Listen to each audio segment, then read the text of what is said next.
to The Hill magazine now reporting that the president is planning to declare a national emergency to get those tariffs implemented against Mexico.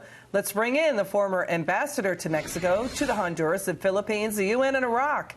He's a diplomat who has served under Presidents Nixon, Reagan, and George W. Bush. We welcome John Negroponte. Sir, thank you so much for coming on. We're honored to have you on, sir. What is your take on all of this?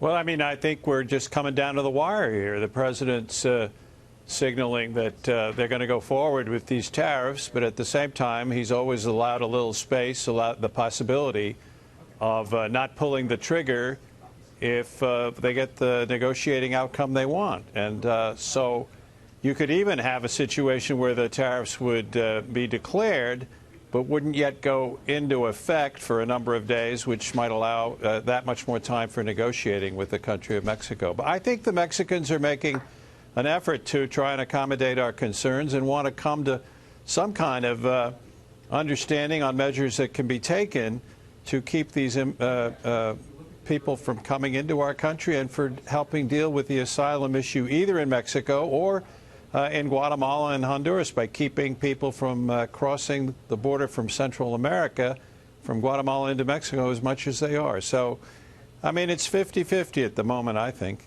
You know, any rational person would say it is not reasonable for Mexico to think it is okay to let 100,000 people every month, unvetted, walk through its country to the U.S. border. Chuck Schumer said, let them apply for asylum from their own country, not going to the border. Now, we know what the president is doing, sir. He's basing his legal authority on the 1977 Emergency Power Act. Do you think the Senate will override his veto here? I don't know. I don't know if it's going to get to that point. Look, there's a couple of things to say here. First of all, I think it is not right for Mexico to just wave these people through from Central America onto the United States as if they had no responsibility whatsoever for the situation. That's not good. It's wrong. And now we've reached these unprecedented levels, these numbers of 150,000 a month, which is bad. Whether increasing tariffs is necessarily the best way of going about reducing this problem, I'm not so sure. Not only because of the question of whether or not the Senate or others might question the legality or the president's authority to do this, but also it's a punitive approach when, in fact, I think migration from Central America through Mexico is an area where we could possibly cooperate with Mexico and work together to try and help both stem the flow on the one hand and, secondly, to improve economic conditions and the conditions in Central America that generate the problem in the first place. Well, that's the issue, but it's first steps, right? So what's the first thing? And how do you get Mexico to stop it at its own southern border? Should Mexico shut its southern border with Guatemala? I mean, how do you get Mexico to fix that problem? Well, I think they should get it under control. There's no question in my mind about that. And we've certainly gotten their attention. They've sent this team up here. They've been negotiating for several days. They're talking about deploying some National Guardsmen down there.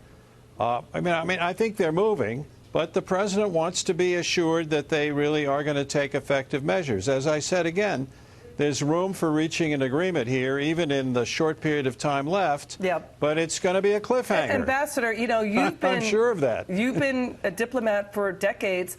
This was a problem. LBJ shut the border. Nixon shut the border. Reagan shut the border for drug issues and the like. It seems like when you play hardball with Mexico, it steps up. And then when you back off, the problems erupt again. Right.